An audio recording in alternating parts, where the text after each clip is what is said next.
What's happening, everybody? It's the Dirty Sheets on YouTube. This is where we told everybody to meet us on Sunday. It is Monday morning, but it is early, so everybody could still get this going. You have to understand, we're in different countries and 8 hours difference. So when people have lives, things get crossed up. But we're here for you. I'm Cav Manning. I'm from that nonsense that's called the Lingus Mafia podcast, doing all the Saturday night main events in a row. That's over there, patreon.com/Lingus Mafia, 7-day free trial. Got to get my plug out of the way. I'm along with the man that people watch to hate, people watch to love. You're like, you're very polarizing. You're the John Cena of the 2000s, not recently, because now everybody loves him. Once everybody's done with somebody, then he's revered, but they all shit on him at one point, right? That's Mr. Billy Body. Look at this, Slow. We've got the camera set up today. It's our real height difference. I know. I was gonna say hi, everybody. I'm 5'2" over here. You know, I would say I gotta get a higher chair. There you go. See, now I look okay. It's always the way. I gotta move my camera or something. It's on top of my computer. What do you think of me representing the Wolfpack today? Yeah, I go old school. Well, we're both old school, I guess, today. You're representing Conan, right? Well, Wolfpack was 4 legends and Conan. always going. Have you seen the picture online that was of it's Conan, Psychosis, and Mysterio, and it says, "Can you name these 3 guys?" Because they completely, like, you wouldn't know it was them. Conan has a whole bunch of hair. I only recognize Mysterio. I did not know Conan was one of those people. Oh, really? Yeah, he's the one on the left with that hair. You couldn't really miss. There's something in my eye shot here. I'm going to grab it because I want to eat it, and I want to ask if you've seen this before. Okay. So, yeah, look at Billy's pigsty behind him, for God's sake. At least I cover up my litter box behind me with a picture. What litter box? Oh, behind me. I cover up my litter box. What was your comment on behind me? I said what a pigsty was in the background. Oh, yeah, because I told you about this already before we came on. Like, the stuff that we've had autographed over the last 18 months, we separated into. Why do you say we? You. Austin does it. Okay, I was like, is this a business with other people? I'm like, you get this for sale. Go ahead. No, it's a we collectively decide what goes into the framing box, okay, and what we will and what isn't going to make it. So we were doing some like cuts and stuff like yesterday in terms of making decisions, and there was no room left in the bags of the stuff we don't want. So I pulled those bags out today and was putting stuff all on the couch because it's a nice couch to photograph off, like because of the Chesterfield background. And yeah, we ended up with like 60 odd football shirts that we don't want and about 20 wrestlers that we don't want either. So Jesus, yeah, really been overdoing it. So do you know what this is? No, we don't. That is very different. Yeah, it's almost like a zebra cake like we have, but no, I don't think I've never even heard of that before. Very addictive cake. I can imagine. It looks like you go through a box. I'm on a diet, and I've actually lost like 10 kg in the last 6 months. But yesterday I had a cheat day, and it was actually, when I have cheat days now, because I eat clean so much, they make me sick. So like all of a sudden, it's like it's not enjoyable. Like I ordered burger and chips, and by the time I had a chicken burger and chips in the evening, like I didn't want it at all. Like I ate half the burger and just chucked it. So, yeah, that's always the thing. You can't. Usually, when I would do the cheat days, it was like I could kill myself that day, and you wouldn't gain a pound from it because it's pretty fucking normal. One day is not going to do anything to you. You could eat a fucking gallon of ice cream and it can do shit. Yeah, it doesn't do anything. And the rest of the week, you're eating fucking peas. Fucking awful. You just shit a lot the next day. That's it, because your body just chucks it out. So yeah. So we're going to let you in on what is going on. We kind of gave you guys a rundown on the audio version of the Dirty Sheets this last week and told everybody tune in. We're gonna all tweet out, when this video is up and everything like that, so you're already here. But give a rundown a little bit, Billy, of what we have planned and what's going to be going on from here on forward. Yeah, so we're going to just recap some of it, and then we will basically tell you how we're going to be moving forward. So And we're gonna give you some news in this show too. So there's actually a show. News and opinion too. So essentially, I left K100 and I pretty much set myself a date to stop covering wrestling completely. It was a step-by-step plan. And just to even like harp back on that, just in case people are only watching this and they haven't seen anything else we do, and we've just got K100 people who have, I love that drink.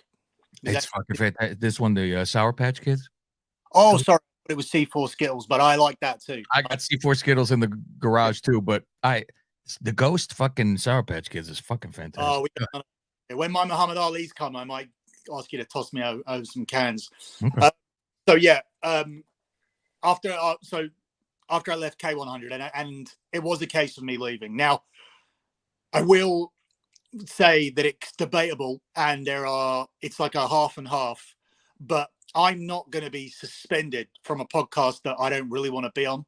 I spent 3 or 4 months trying to leave that show until they started to make various concessions over the course of that time. I was not happy. I was not happy particularly with the comments on YouTube. I was not happy working with the admin who ran YouTube. He was an idiot.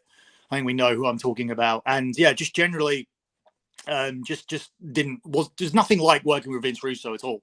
There's a much bigger audience, but it wasn't translating into lock betting customers or Dirty Sheets customers or whatever. So essentially, when they said Conan wants to suspend you for a few weeks, it was the perfect time for me to go. And I don't think, and don't get me wrong, I don't think they was crying about it either, because I think they were kind of getting tired of the back and forth, and I was getting tired of the back and forth, and I was complaining a lot and they were complaining a lot. So it's a good time to part ways. If they want to be on their show going, oh, we kicked him off, we kicked that guy off, man, yeah, whatever, like, that's fine. But if I'm going to go on my show and say I left, that's true too. So moving on, surprisingly, what happened after that is our Dirty Sheets podcast gained a whole bunch of people.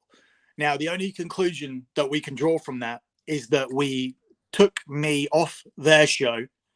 People wondered where I was, and then we started to get all of those people on our show, because we have had a very fixed number. Now, we used to have a ridiculous number.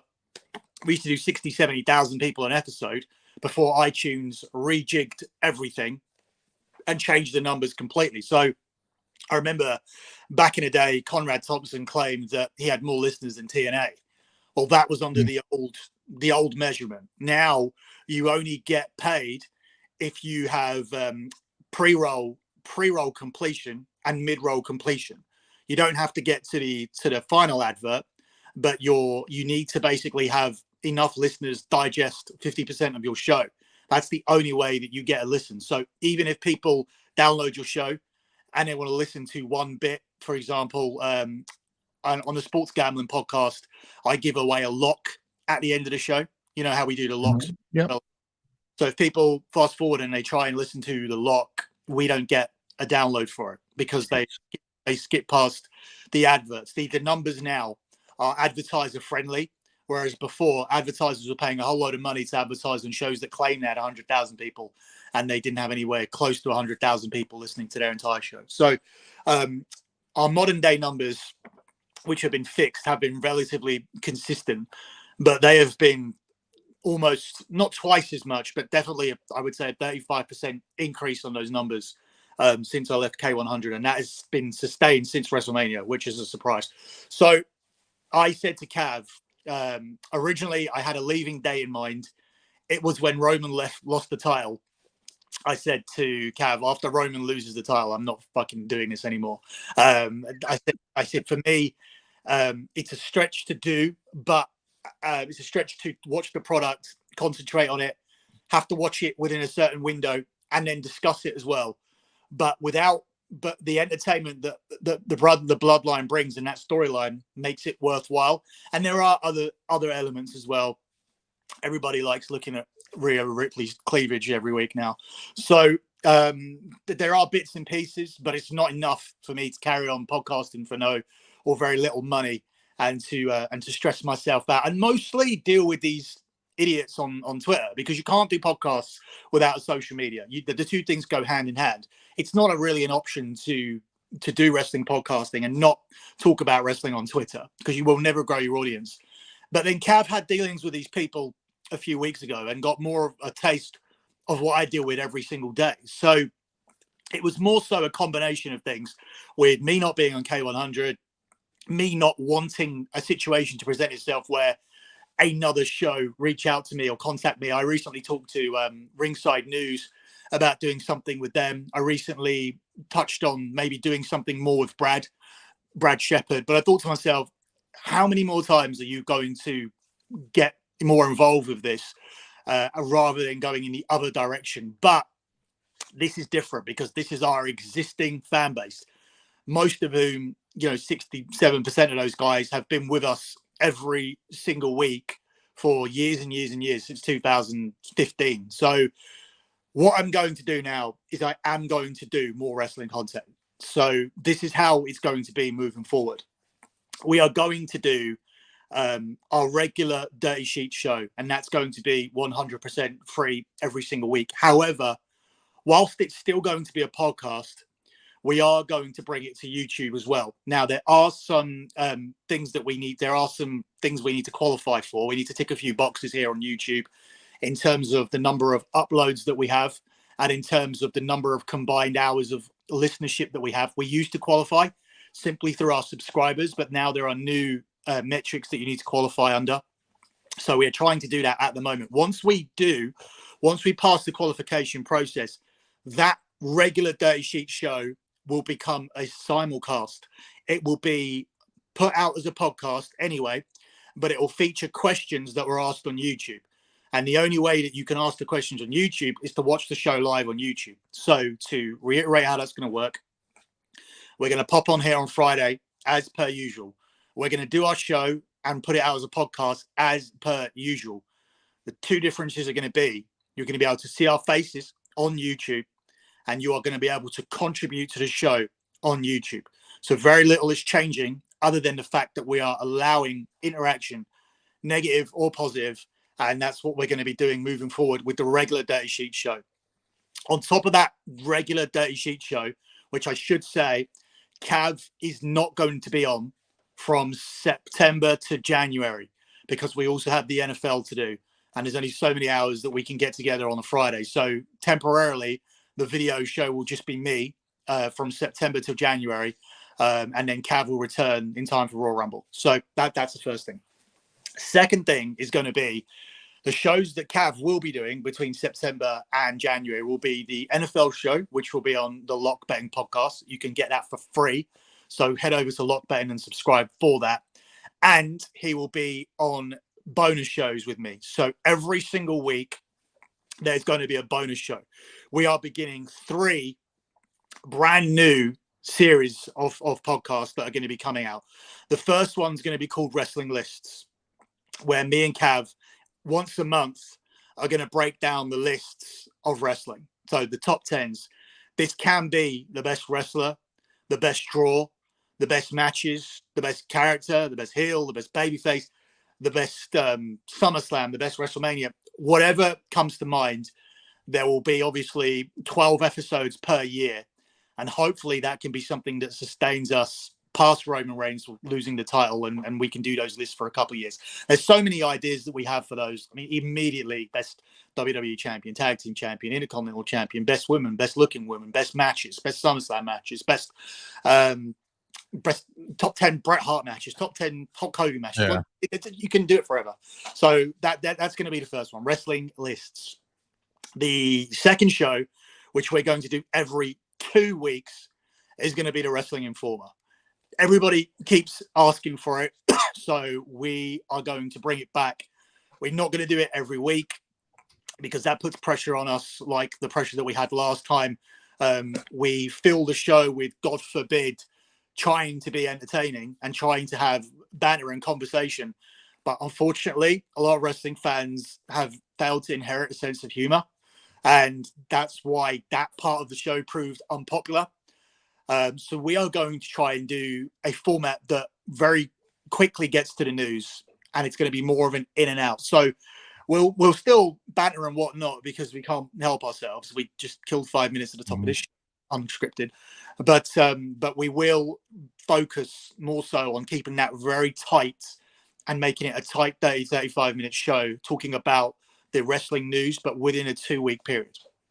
The final show will be the superstar profiles. Again, we did it before.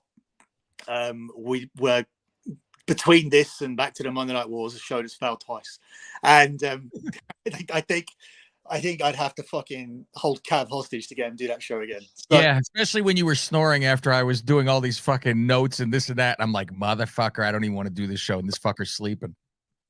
Yeah, well, it was 3 a.m. But yeah, the show we're going to do is superstar profiles. It's going to be something we did with Russo before, but we feel that we can carry it on our own. We're going to pick a name, and we are going to talk. Do you have any of the old ones? Because you did quite a few that were really fucking good. Like the Hulk Hogan one was fucking like 4 episodes or some shit. Yeah, that was some good shit. I doubt you have any of that though. No, because I've never been the primary like recorder of the show. But this is going to be different. This will be a little bit more tight than that. We're going to just talk about our opinions of the wrestler, your opinions of my opinion, your opinion, and sort of come together and sort of state where we list that person's legacy or his history a little bit. Yeah, we'll talk about a few matches here and there. We'll talk about whether they stand the test of time or not. For example, it'd be interesting to see how you feel about how damaged Hulk Hogan is by the racism comment, etc. We do see a portion of the audience booing him now. It's not something, spoiler, it's nothing I would ever do because I feel it damages him 0% for me. But yeah, it's stuff that we can talk about. We can bring those superstar profiles. Maybe we could have people vote on who they want, because if it's not an every week thing, like you gotta, we got some time to prepare. You give a list of 4 on one of these shows, and they get to choose from it. You got Hogan, Brock, Austin, whatever. Have a fucking list. Have people vote, and they get to choose where we go. Yeah, I think we start with Hogan, and then we give the 4 names out at the end of the show, and then good idea to just go for the from next one. Mm-hmm. Yeah, so that's going to be all the podcasts that we do. So don't expect these every week. I'm going to reiterate: you get one Dirty Sheets and one of those shows. Wrestling Informer every 2 weeks, Wrestling Lists every month, and Wrestling and Superstar Profile every month. So if you look at a 4-week plan, Dirty Sheets is going to be there every week featuring me, and then alongside that, it's going to be Wrestling Informer. It's going to be Wrestling Lists, then back to Wrestling Informer, then back to Superstar Profile, and then back round again. That's going to be the 4-week schedule that we're going to carry out every month. On top of that, with us together, because there is on top of that. Yeah, that's us together. Separately, especially while he's absent from the Dirty Sheets, Cav will be submitting audio 15, 20 minutes a week talking about his wrestling thoughts of the week. And may even touch on Dynamite, which I won't do. Oh yeah, definitely. I'm gonna have both, everything that's going on. Yeah. Yeah. And then on top of that, I will be covering Raw, which will be a digestible 10 to 15 minute podcast. I'll be covering. You're gonna do it right after? Right. Or you gonna do it the next day? The next day. Yeah, I don't stay up no more. So as soon as it's done, as soon as I've watched that and on the treadmill, I'll get the podcast done. So you're now going to get Raw straight after next day. You're going to get SmackDown straight after the next day. And I'm even going to drop a few audio news bits throughout the week just to try and get you over to the Patreon, thedirtysheets.com. So that's going to be more podcasts than we've ever. What about NXT? You going to touch on that at all? Because I know you do. You dabble, because you've messaged me when things have gone on. Yeah, I think if NXT's been significantly relevant, and even if AEW has, that will be covered on your SmackDown show on Saturday. So yeah, this, as I said, this is more podcast than we've undertaken previously, but the audience is actually now there. They're demanding to hear more. The Wrestling Informers thing, I get asked nearly every day. Are you bringing that show back? Where's it going to be? Mm-hmm. So it's not bullshitting people, because that's the thing. When you said it's like every other week or, whatever it is, it's because shit doesn't happen every fucking week. And if you're forcing somebody, like, here's news, I have to, come up with some bullshit because it's so little, you give it when it is, when there's news. And you know what? I'll speak for you, I think, is if something fucking big happens, you're jumping on with it right away. It doesn't matter if, well, I already did my show for it. Well, if it happens the next day and there's something crazy, you're gonna be fucking joining in. Right. So that's where we're going with everything. So people are asking, that's what we're doing. That's what we're going to be doing. It's quite a big undertaking on paper, and it may sound like a big commitment to listeners, but actually, when you break it down, it's only going to be 90 minutes extra content per week. So it's going to be me talking about Raw for 15 minutes, or let's say 20 minutes, because we know we can't keep it that tight. It's going to be me talking about Raw for 20. It's going to be Cav putting in his 20-minute bit. It's going to be me talking about SmackDown for 20. And then you're going to get that 30-minute bonus show per week as well. So it's going to be an extra hour and a half commitment. And I say commitment, but this is what everyone asks for. So yeah, it's for the people that really dig the Dirty Sheets show that we do and just want more of our stuff. So it's for those people. If everybody's fine with their once a week Dirty Sheets show, and leave it at that, and then you're fine too. Yeah, so that's done and out of the way. I don't know if you want to contribute anything to that. I think we pretty much hit it all. So people will be able to watch our show. Are they going to be watching our solo shows, or is that going to be audio form only? No, this is all audio for the podcast. The only thing that we'll be doing here is Dirty Sheets live every Friday. So the thing you need to come over and watch on YouTube is that Dirty Sheets show, which is going to be the same show you always get, except you can now begin contributing towards it. So it'll be a show that's more tailored towards you guys. So you can take because we're already covering Raw, because I'm already covering SmackDown, because Cav's already putting in his audio bit, because we're already doing the historical shows that people want, because we're already doing Wrestling Informer. This is the Dirty Sheet show is now a show that you can steer and be involved in, and it requires less bullet points from us. We can literally come in with one or two bullets that were not on any of the other shows and let you kind of take the reins. Of course, I can do my Raw review and SmackDown review, and Cav can listen to it, or I can listen to his audio bit, and he may have a bone to pick, or I may have a bone to pick, and we may be able to collectively talk about something on Raw and SmackDown. Yeah. I mean, it's a wrestling show. Of course, we're going to talk about the TV product. Of course we will. So it's not going to be like anything's going missing. So, yeah. So on to the show part of this show. When we talk about a little bit of news, there was some Ronda Rousey stuff that was going around. It is so funny. I made a guy at the grocery store. I'm wearing it says 36 from WrestleMania, right? And I can hear you. I'm just going to take you. I'm just going to take myself. I need to just open another window on this for a second. I think it takes me out, but I can still hear. So I hear a guy comes into the grocery store where I'm at, and he's like, "Oh, which WrestleMania is that?" And he starts talking to me about everything. But he was asking me about Ronda Rousey questions, asking if I watch everything and do everything, and so I started telling him, "Oh yeah, we do a show, and guy I know, he knows this information." So I started telling him the Ronda Rousey news. Guy was working for Pepsi, I think. So, do you have the Ronda Rousey news for us that you came through last week? Or he's out right now, I guess. Okay, so he can't hear. I guess he can't hear fucking shit. I don't know if maybe he's taking a fucking dump or something like that. That's interesting. So I could give you a little bit of the Ronda Rousey while I hold on for Billy. I like to do solo shows anyway. No, I'm oh, there he is. Okay. Yeah, I just needed to open a different window. I've sent you Rousey news just so. Okay, so give us some of this Ronda Rousey news that you know of, since you could hear everything anyway.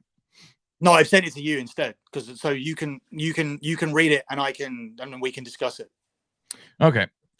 The Patreon exclusive from Billy Body. Ronda Rousey is seemingly on a collision course with both new owners of the WWE and creative team as she looking to force her way out of the door, much to the dismay of Endeavor. I'm surprised that I guess she's a name. Oops, sorry.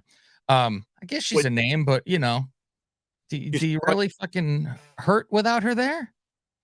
Well, this is the thing. The reason that you feel that way is gonna come out if you keep reading, because but to the delight of the creative team. Cav hasn't read this yet, by the way. So no, I haven't. I get to do fresh. With all the parties set to butt heads before this saga is all said and done, Rousey signed a 2-year deal with WWE and an optional 3rd year back in 2017, with the initial contract to expire on the 31st of December 2020 if the 3rd year option was taken. Rousey completed 16 months of her deal before her deal was frozen so she could make babies, as we know, or one at least. Hold on a second. Okay. Rousey returned January of 22 to fulfill an 8-month obligation. However, talks began around May for Rousey to take her 3rd year option. Rousey and the WWE both agreed to this, but Rousey demanded a large amount of creative control over the next 12 months. Already, I'm annoyed by this. And I'll tell you why I have any problems with her. This resulted in Rousey deciding to work with her good friend Liv Morgan, who she has put over 3 times in a year, and a tag team title run with Shayna, inciting that she didn't wish to clash with Becky Lynch at WrestleMania. I love when people, I won't work with somebody. I fucking love it because they feel less than. While Rousey was only granted right of refusal, creative control, the former UFC champion has largely done whatever she has wanted to do and has been very vocal whether things haven't gone exactly her way, such as wanting to bleed during the Liv Morgan match at Extreme Rules, having her time cut on various occasions. That's I didn't know she wanted to bleed. That's interesting. Just don't cut Liv, please. Whatever you do, Ronda, it doesn't matter. Despite the WWE largely accommodating Ronda and going along with her wishes, she has still become disgruntled with wrestling and wishes to leave when her contract expires after SummerSlam. She sounds like us. She's sick of them. Rousey's likely decision to leave will not go down well with Endeavor, who are desperate to maintain the services of Rousey. Desperate. The fuck. However, the WWE creative team is largely fed up with Ronda's requests, with her being blamed for self-imposed lack of direction.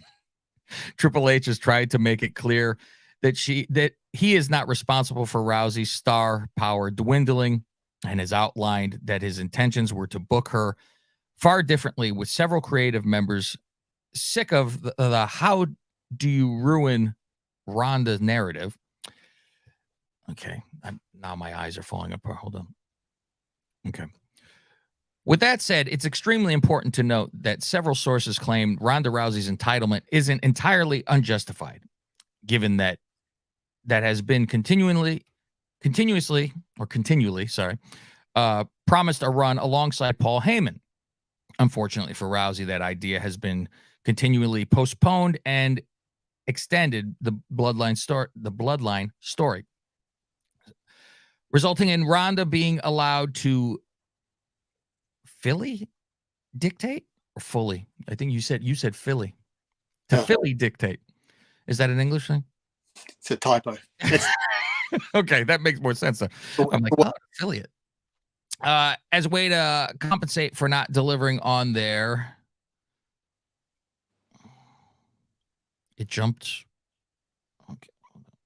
Yeah, it's 3 pages. It's yeah. With that said, it's extremely important to note that several sources claim that Rousey's entitlement isn't entirely justified. Oh, you're reading the same bit again. Okay, where did it end? Because it was okay. Postponed. All right, there we go. All right. Way to compensate for not delivering on their agreement. Sources also believe that nothing short of being paired with Heyman will keep Rousey in the WWE after SummerSlam. However, the door may be left open to going in that direction after Roman Reigns drops the championship, which will most likely occur next April. You're thinking at Mania, Roman drops it this time? That's just what that's just what she thinks, and what the current idea is. But I mean, again, it could get changed like it did last year. So it just depends on how everything's going, what position everybody's in. I think you can go to Mania and do the Rollins match or do the solo match or whatever, and push off Cody for a year. Cody could still even win that other belt, and then just say he wants that one after.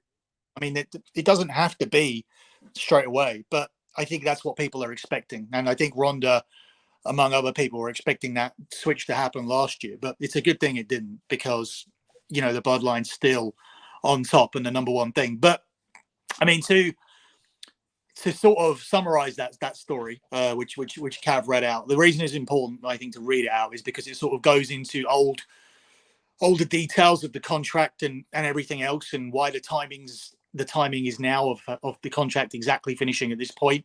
Because obviously she signed at the start of 2018, at the end of 2017, for her work date to begin on January 1st, 2018.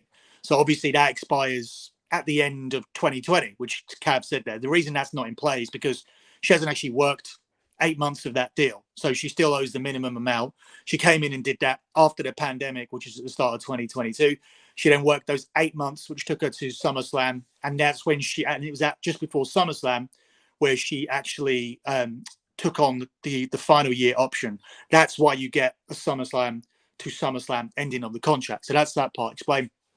In terms of the creative, there's a long-standing belief that that they would pair her up with Paul Heyman, who would do a speaking for her and would kind of rebuild Ronda, because obviously Heyman's with the bloodline and they can't move it over to there. They still wanted to keep Ronda on the books, but in order to make sure that she went along with it, because had she not, she would have just dropped this title at SummerSlam to Liv and she would have left. But because she or not Liv, probably someone not that of her own choosing. So she may have lost at SummerSlam to Becky. That's probably what would have happened, right? Because instead Becky was involved with that Bianca thing, or maybe Ronda could have lost to Bianca, or maybe Ronda would have just lost a rematch to Charlotte. There's loads of ways you can go, which didn't involve Liv. So the Liv, Raquel. Yeah, the Liv thing is totally Ronda. So once she wasn't working with a bloodline, they needed to come up with other ways for her to stay.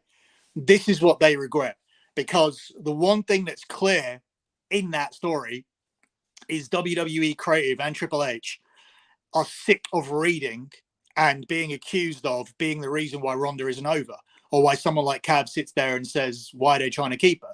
Trying to keep her because Endeavor still see Ronda Rousey, the biggest female draw in the history of UFC. In fact, she is the third biggest draw of all time in UFC history, like behind Conor and Brock Lesnar, all two people the WWE have. Ronda and Brock Lesnar. So she's the third biggest draw of all time in MMA, and the biggest female draw in probably in all of sports. Like, I'm sure that Ronda has generated more money than the Williams sisters, despite the Williams sisters get more prize money. They've never got anyone to buy a ticket. Generating it, yeah. So she's that's what Endeavor see. So the fact that you don't see that and wrestling fans don't see that is not Triple H's fault, and it's not the creative team's fault. That's what they have tried to make clear to Endeavor. It's like, look, her value is significantly dropped because she just wants to do everything she wants to do, and it's to her own detriment. Losing to Liv is what she wants to do, not going to one of the main events of WrestleMania against Bianca and saying that she wants to drop the title and be in a tag team with Shayna. That's Ronda's decision. The match for Ronda is supposed to be Bianca Belair versus Ronda Rousey, not fucking Ronda Rousey in a tag team. This is all her doing. So when this is why they're not bothered if she leaves, because they are sick of her. But what they're mostly sick of is people pointing the finger and saying, you fucked up Ronda Rousey, when they didn't. Because for an entire year, Ronda Rousey's done whatever she wanted to, and she's still not happy. She's not happy that she couldn't bleed for Liv. She's unhappy when she gets her matches cut. She's unhappy with placement. I mean, everything else they've done for her, to the point where she's, they pay for her mum to come with her, put her in a different hotel, private flights, 5-star accommodation, private travel to and from the event. You leave as soon as your segment's done. You don't stick around watching anything. You don't travel with any other wrestlers. You're isolated from everybody in your own locker room with your mum and your baby. Everything's been done, and she's still not happy. So that's why they're just like, fuck this shit. So don't you find it odd where it's like, oh, look how magnanimous I am, letting Liv beat me multiple times, but she took the belt back immediately. It was like, I'd let you beat me, but I'm gonna take it back the next time.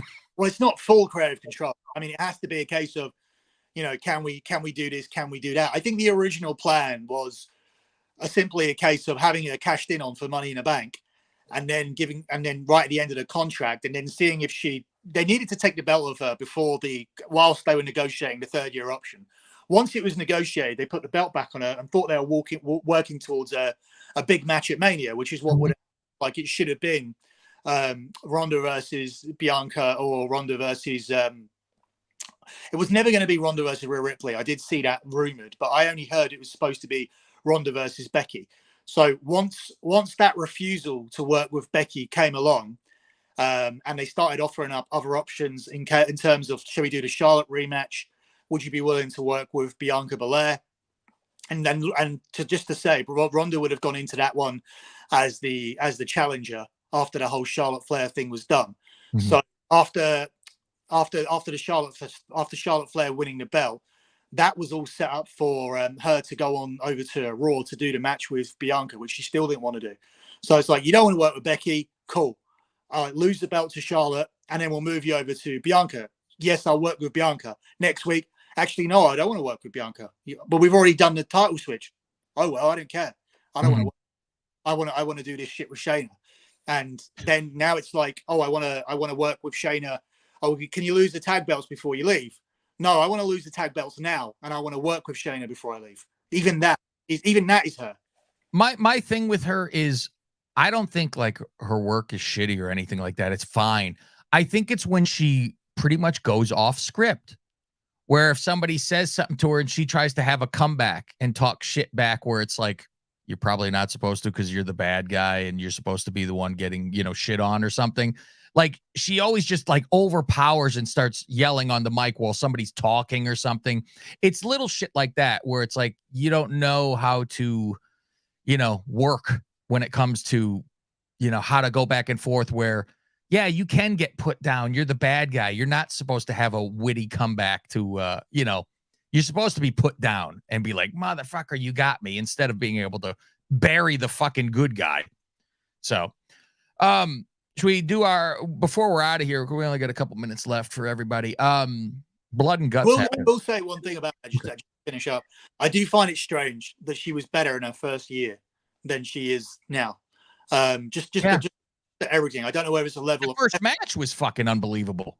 Yeah, I don't like familiarity either, in terms of, okay, I'll do all of the wrestling stuff the way that I'm told to, because how wrestling's done.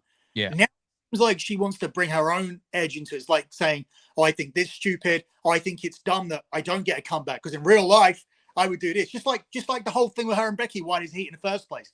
Because she went, she could not sell it. Like, she could not let her ego. People think you really got beat. God forbid. Yeah, and basically on her own Instagram, she turned around and went, "Oh, all these girls know who'd win in a real fight." Jesus. So not obviously, this fan base is toxic as hell, and they obviously started making a thing out of that, and it made it bigger. That got to Becky. That got to Ariel Helwani. Ariel Helwani asked Becky about it, and Becky turned around and said, "Oh, this is a woman who struggles even to work a part-time schedule, and we're out there every day. I've seen her crying before about how difficult it is, and blah, blah, blah." And then that's why Ronda now will never work with her. But Ronda started it because she had to be Ronda Rousey and letting everybody know, I can really beat all these girls up. Yeah. That's what caused the whole issue. So it's probably best that they do part ways temporarily, but I definitely think they can still make money with her. I just feel that Endeavor and whatnot need to speak to her, let her go away for a bit.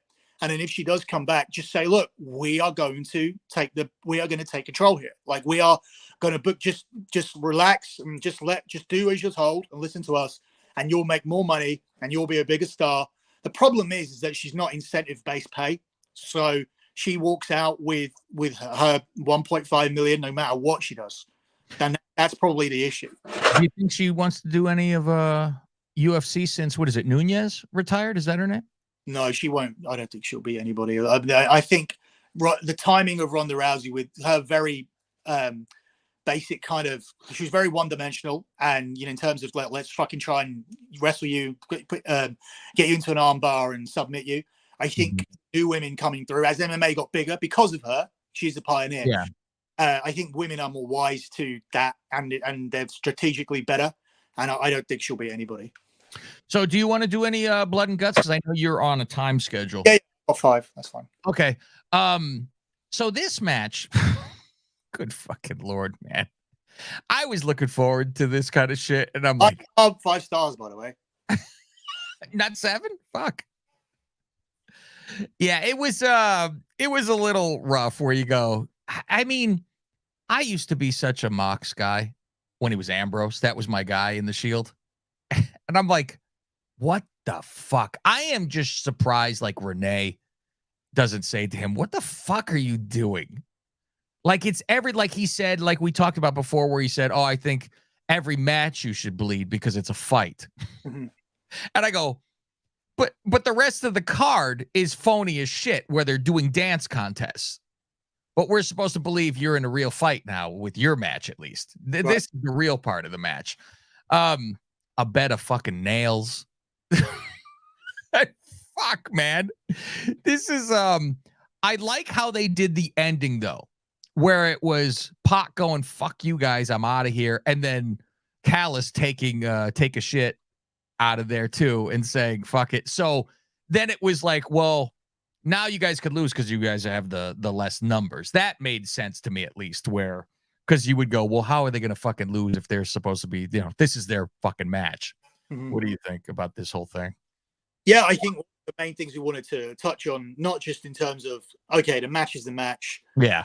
It's kind of your normal blood and guts match, kind of your normal Moxley match. I'm surprised at how much they get Kenny to do, because he's supposed to be, at least in my mind, or at least, well, he's compared mostly to Shawn and Brett and Rollins and Benoit and these types of names. And then he's out there doing this. I mean, is he trying to say, I can do it all. I'm better than them because I can do everything. Maybe that's the statement he's trying to make. But it always surprises me to see him, for example, on a bed of nails.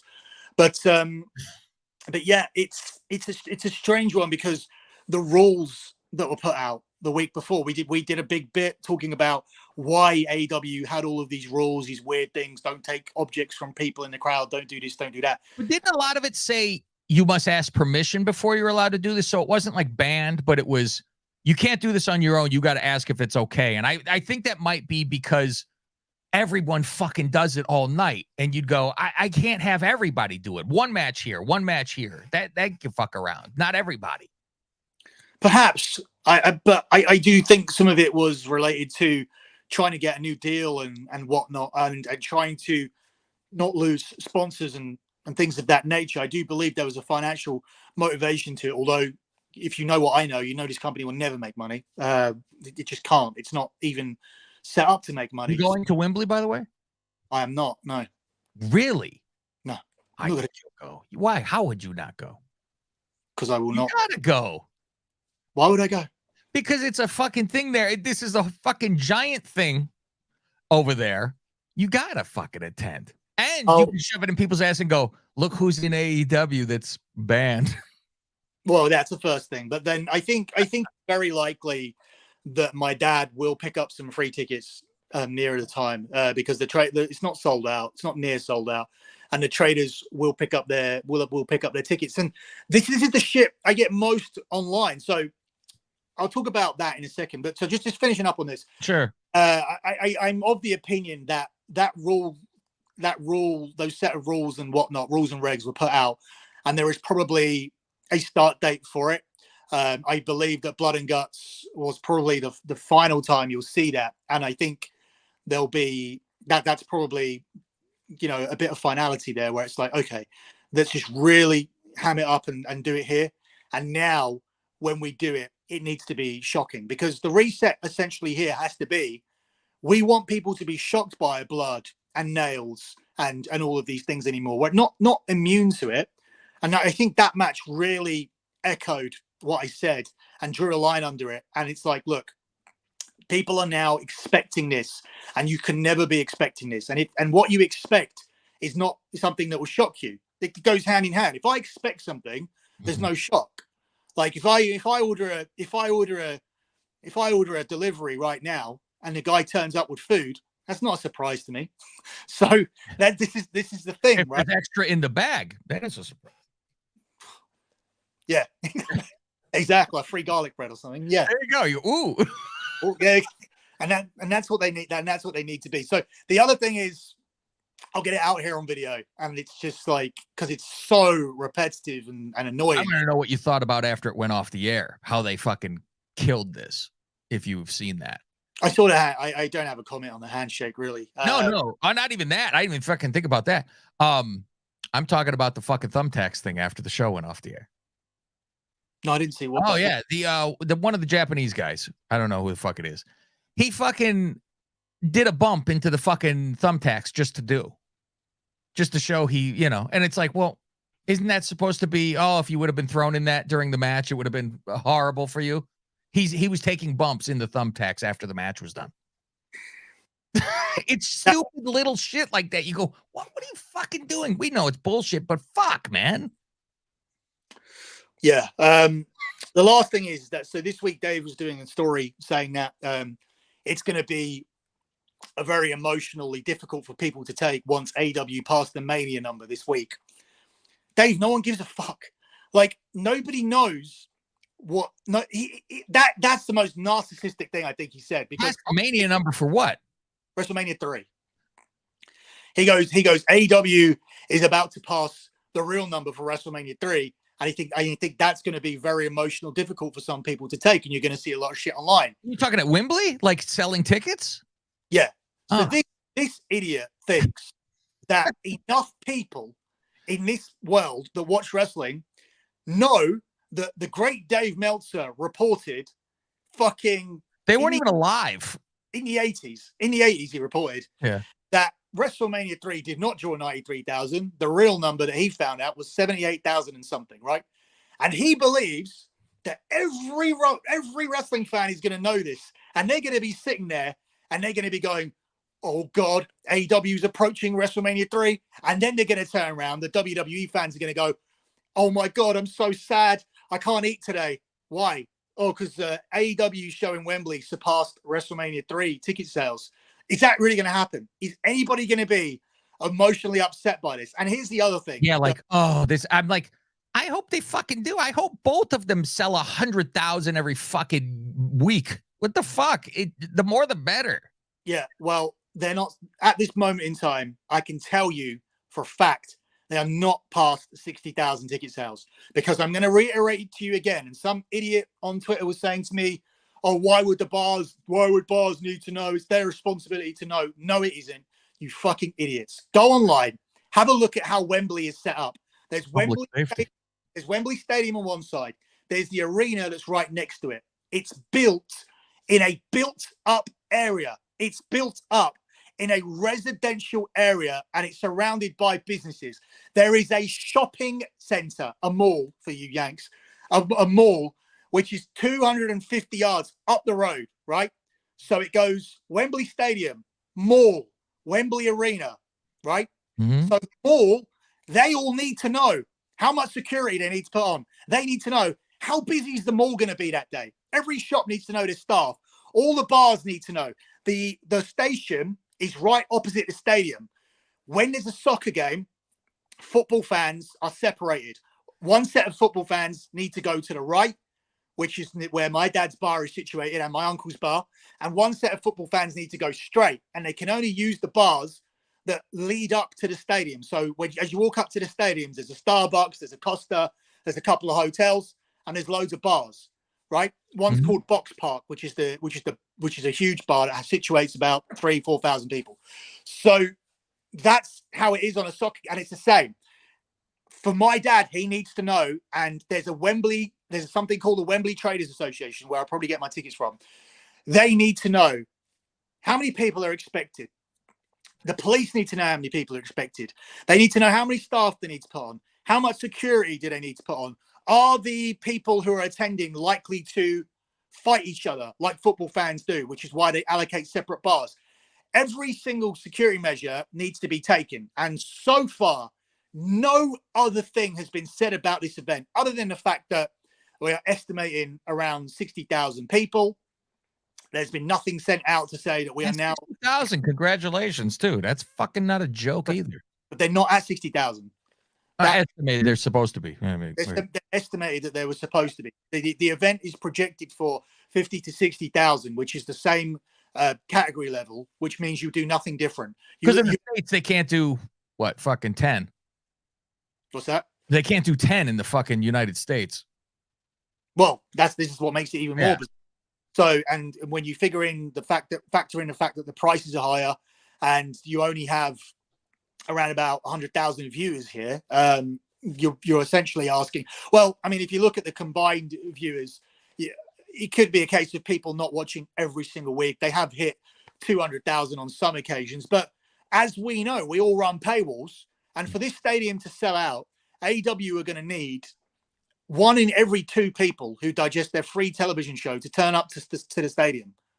So for every 2 people that watch Dynamite on free television, they need one of those people, 50%, to buy a ticket to the show. It's not going to happen. Well, I mean, we're going to see when it's on, because I can't imagine that they wouldn't have a high camera that like pans to show if they're yelling and screaming that we've sold this whole fucking place except for fucking 5,000 seats.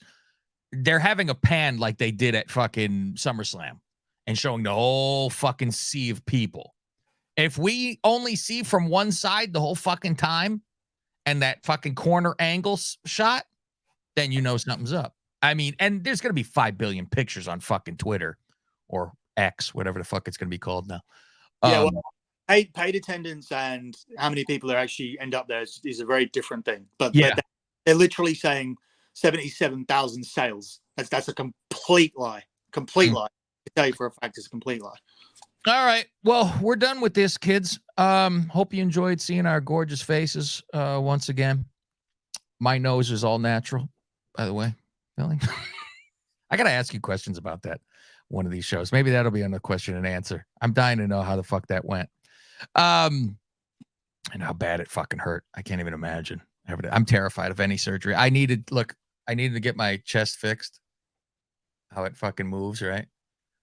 Because it's detached. But I never got it fixed. Oh well. I'll never be a professional bodybuilder. All right. You can find all my nonsense at Lingus Mafia, because I'm like Billy and I got suspended for life. There is no more Cav Manning on Twitter anymore, Billy. What would you do? It has nothing to do with wrestling. I said 3 words. 3 words got me banned forever. And I try to write them back. Can I delete the tweet? Is there anything I could fucking do? You get the same automated. We've looked at this and we realize you have violated. Fuck you, so whatever. There was these protesters about the oil. You see all these fucking people with their fucking no oil and they're standing in the middle of the streets and they don't let cars go past and people are ready to fucking kill them and they're honking their horns, pushing. And then those people who glued their hands to the fucking runway in Germany and now they're going to have their hands amputated. So yeah, they glued themselves to the runway and you can't undo it. They had to chisel out and they're like, you can't get your hand out. You've glued your hand to the fucking thing. So they're going to have their hands chopped off. Sure, they can't just have the skin chopped off or something.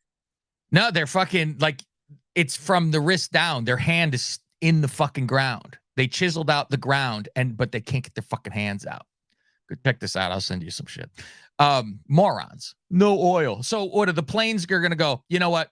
We're never doing oil again. You glued yourself to the ground. We're fucking done. Fuck you. It'd make the freaking people want to kill them for missing their flights and all this shit. You'd kill somebody. So there are people standing in front of buses holding their no oil sign and people just holding on the horn, going really slow, pushing them the whole time. And they're standing there. No oil, no oil. And I go, run them over. And I got suspended forever. I'm all, fuck these motherfuckers.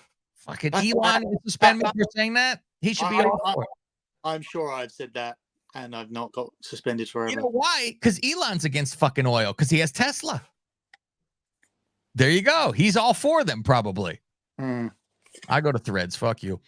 All right, kids. Where we go for you, Billy? Yeah. So all of my betting content, my wrestling stuff's at thedirtysheets.com. My betting stuff is at lockbetting.com. This is the time to sign up. It's the start of the year. It's futures season. I get futures at 81% all time. You just missed the futures for the Women's Soccer World Cup, but 7 weeks till football starts, Billy, and that's main schedule, but a week before the fucking preseason. I blasted out my soccer futures last year, so we're going to have soccer futures for La Liga, for Premier League, for Serie A, for Bundesliga, combined futures, and then the NFL futures as well. Last year, I think, off the top of my head, I think I went 12-5 with the futures, and in that 5, they were all the small ones. So all the 2-unit stuff was hitting. So it really seemed almost easy last year, didn't it? It was like we were really on agreement about a lot of stuff. Oh yeah, it was not a stress-free thing. So if you want to make that money, if you want to invest in a type of betting that cashes at 81% all time, it's futures. You will have to wait for your money, but it's much safer and it's much more profitable than anything else you can invest in, as far as I know, unless you're at the start of Bitcoin or whatever. I mean, I'm sure someone's going to put, I do this. I don't care. It's lockbetting.com. Go make that money. If you have any questions, hit me a DM at lockbetting.com. That's it, kids. 7-day free trial all the month of July. Patreon.com/Lingus Mafia. Check out all the Saturday Night Main Event shows we got going on over there, and multiple bonus shows.